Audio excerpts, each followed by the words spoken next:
It is a shame, I have to admit, but I went to PMI, at least what the locals call it in Pueblo OHV area, down in Colorado. Anyways, I was out personally riding and never brought my camera. It was just a good old leisure ride. Anyways, I only rode the CForce 1000 for about 30 mins, and this review is going to be what I remember. And honestly, I was incredibly shocked how well this 1000 felt. I wasn't planning to make a video today. A neighbor rolled by, super nice guy, and offered to let me test ride his CForce 1000 touring. So I took it for a quick casual spin. No camera, no plans. I headed out to the PMI area in Pueblo, Colorado.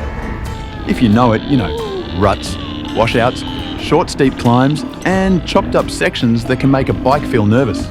This thing surprised me, in a good way. First, how it sits. It's a big machine. You definitely feel that when you hop on. But once I got moving, the size stopped being a thing. It felt planted and easy to place, not twitchy, not fighting me. Power is what everyone asks about, so here you go. It's a 963cc V-twin, liquid-cooled, EFI SOHC 8-valve. CF Moto rates it at 84 horsepower and 62 lb of torque. I rode around 6,000 feet elevation and it still pulled strong. Compared to a Polaris 850, honestly, the thrust feels basically the same once you're rolling. Off the line, it's not a violent hit. The ride-by-wire throttle is smooth, and the selectable ride modes help. It's more controlled shove than snap. For me, that's better in rocks and loose climbs.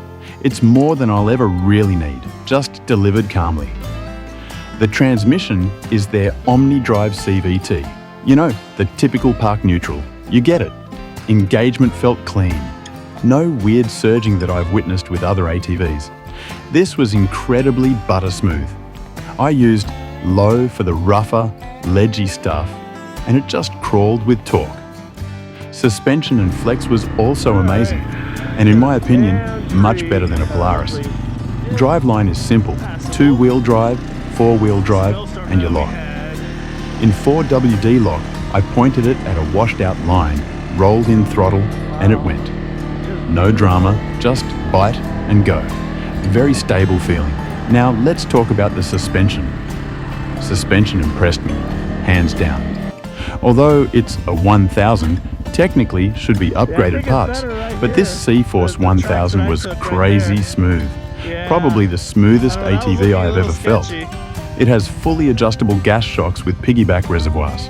I didn't spend forever tuning since it was not my ATV, but even on a quick ride I could tell there was support without harshness. The small chatter got filtered out, and the bigger hits didn't slam me. It was just like riding on a cloud.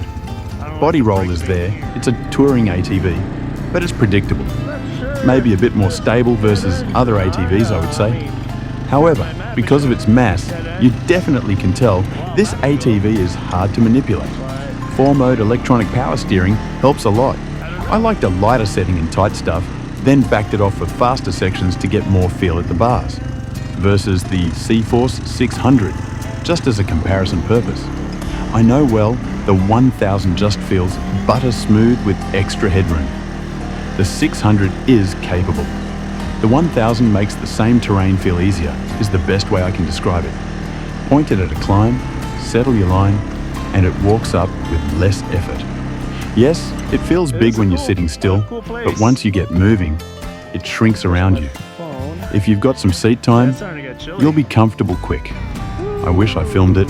I honestly went out for a relaxed loop, and the bike made me want to keep exploring. That's kind of the whole review right there.